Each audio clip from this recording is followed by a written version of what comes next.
Hello and welcome to a new recovery at Games That Weren't, where we're excited to reveal a long-lost NES version of Tip-Off, which was originally due for release all the way back in 1992.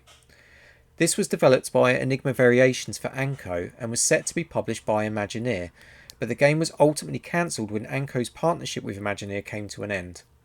So with no major backer to help production and high manufacturing costs to consider, the financial risk basically proved too great. Now, all these years later, the NES version has finally been recovered in its final state and it's available to download.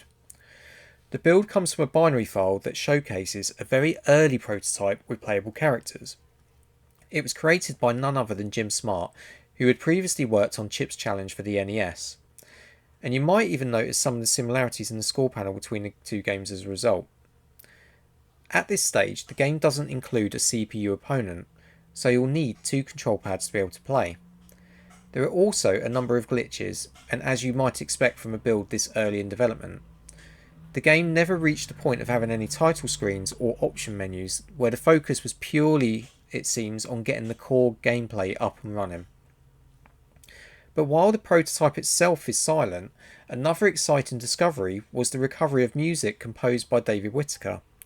Interestingly, this version is different from his work on the Game Boy version and was found in source code form, later compiled into a working binary. It's with thanks to Mark Greenshields and Darren Melbourne that we've been able to save what remains. Hopefully someday soon we'll learn more from Jim in the future about the game's development, but in the meantime, enjoy exploring this piece of NES history that very nearly never saw the light of day.